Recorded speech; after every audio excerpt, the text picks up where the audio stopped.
Over the past few days, we have seen an alarming assault on what I consider the essence of the fundamentals of our government.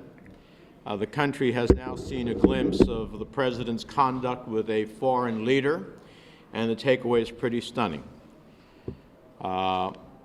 Basically, the President of the United States using his position to ultimately try to get the president of a foreign country, Ukraine, to get dirt on what he suspects will be his political opponent in next year's presidential elections. It's astonishing. And I know sometimes we get into the point of view that, well, this is the way the president is. No, it's not acceptable under any set of circumstances. It's unacceptable also to outsource foreign policy to a private citizen, let alone who is representing the personal and political interests of the president, not the U.S. government. And I wonder, many times I've asked, as the senior Democrat on the Foreign Relations Committee, about the intercessions between the president and other foreign leaders, particularly President Putin. And I wonder how many other conversations like this are out there. How many other transcripted conversations were sent to that special server that isn't particularly one of national security? What else has the president sought or promised with foreign leaders? With this president, the possibilities are endless, and I think they're frightening. So I have a lot of questions, to start with, how did Secretary Pompeo let this happen? What did he know, and when did he know it? What did he do when he learned of the president's conduct? How did the State Department let the president's lawyer, private lawyer, run around with free rein, acting like an ambassador to Ukraine? Why did we think it was a good idea to facilitate meetings between the president's lawyer and foreign officials? And did he and others play any part in advancing the president's political agenda, and many more? So I have asked Secretary Pompeo a series of critical questions in a letter that I've addressed to him. This is just the beginning. We will be seeking interviews, additional witnesses, and records. Earlier this week, I asked the Inspector General of the State Department to investigate the holdup of security assistance to Ukraine. I've asked questions to the Office of Management and Budget of why it held up the funds, and I've demanded records from the State Department. Based on what we know, this isn't just about one call. The call was one incident in what is at least a months-long effort to seek political favors from a foreign leader for political gain. I hope that my colleagues in the Senate, particularly in the Republican majority, will join us in getting to the truth.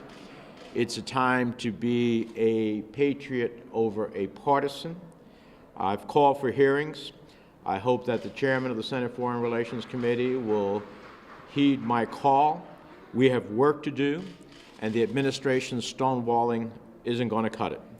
The American people are demanding answers, and we will look for those answers on their behalf. And with that, I'm happy to answer any questions. Senator, do you plan to ask for access to this special box where these questionable conversations have gone? That's going to be within the purview of the Intelligence Committee, and so they will pursue that, and anything that is related to the specific whistleblower's complaint. It is within their domain, I should say. But everything else about this issue is largely within the domain of the Senate Foreign Relations Committee. How did Rudy Giuliani become the president's private attorney, get somehow deputized by the State Department to intercede with a foreign government, in this case Ukraine? How is it that two of our leading State Department officials, Volker and Sondheim, get engaged in this? Who directed them to try to help the Ukrainians, quote unquote, navigate what the president's requests were. Who told them to do that? Who gave them that direction? The Secretary of State, I find it impossible based upon Rudy Giuliani is now saying the Secretary of State, the State Department empowered him to do these things. Well, I want to know under what auspices, what law, what basis. There's an enormous number of questions here that go beyond to the whistleblower's complaint, which I think deserves an enormous amount of attention and investigation by the Intelligence Committee. It's about what everything else is involved here as it relates to the State Department and our foreign policy and how it's being conducted. And all of that information I am seeking. You know, when the State Department makes a request of the administration and the Office of Management and Budget for the release of funds, it normally takes 5 days to get that released. These funds were held 2 months. 5 days versus 2 months. When we pressed the State Department and asked, did you raise any policy questions as it relates to these monies? Answer, no. Did OMB raise any policy questions with you as it relates to these funds? Answer, no. Did anyone from the administration raise any policy questions with you, meaning the State Department, as it relates to these funds? Answer, no. So if there were no policy questions, then why did something that normally takes 5 days take 2 months, which is another part of the issue here? And if you look at the totality of the sequencing of events, you have a further understanding of what that phone call was maybe the culmination of. Senator, what happens if McConnell just simply refuses to take up any impeachment motions? Well, my understanding of the way the Constitution and the process works, if the House of Representatives votes on articles of impeachment, the Senate does not have a choice as to whether or not to hold a trial. It will hold the trial. The timing of that and whatnot may be in the majority leader's discretion, but it will hold the trial. And then the Senate will act as a jury of the facts and the law and render a conclusion. So I don't think it's a question as to whether or not there will be a trial if the House of Representatives votes on articles of impeachment. Any other questions? Would you mind bringing up, Senator, if there were a trial today, would you be prepared to vote yes on No. guilty as it were? No, I take very seriously the role that the Senate plays in the context of an impeachment proceeding. If the House of Representatives votes on articles of impeachment, I will consider the presentation made before the Senate by either the members of the House appointed to do so, or if they choose, the lawyers that the House appoints to do so, in essence as prosecutors. And I will seek to render an impartial verdict as one of the jurors as part of the United States Senate. So no, I haven't made any conclusions. But that doesn't ultimately stop me from seeking information on something that may or may not rise to articles of impeachment. We need to continue to function as a government. We need the institutions of government to stand up for the integrity of those institutions. We need to guarantee the checks and balances as devised by the founders in the Constitution. And if there was ever Article 1 time, and Article 1, as you all know, the Constitution is the creation of Congress as a part of its checks and balances, it's now. It's time for Article 1 engagement big time. So you see a need to investigate potential wrongdoing by I see the necessity to investigate how is it that a private citizen becomes an emissary to a foreign government at the bequest of whom and under what authority.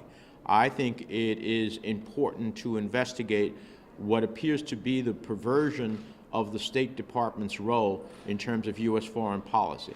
I think it's important to understand why assistance to a foreign government, in this case Ukraine, that was voted on in a bipartisan way in the United States Congress, so virtually unanimously, was held up. And that assistance is the monies of the American people in the decision to pursue their national interest and the national security of the United States. Why was that held up for 2 months without any explanation? So those are the things I do believe need to be investigated. Are you at all concerned, sir, of the president becoming a sympathetic figure to the general population, in political terms now, the president becoming a sympathetic figure as a consequence of the impeachment investigation? You know, this is obviously a potential risk, but when one raises their hand and takes the oath of office to be a member of the House of Representatives of the United States Senate, you swear an oath to defend the Constitution of the United States. You don't swear an oath to defend the Constitution when it's politically convenient to do so. You swear an oath to defend the Constitution. So how this cuts politically, if at the end of the day the House of Representatives decides on articles of impeachment, is another question. But you cannot ultimately decide that you will only do so when it's politically convenient to do so. That undermines the very essence of the checks and balances. It undermines the very essence of the pillars of our government. It undermines the very essence of the Constitution.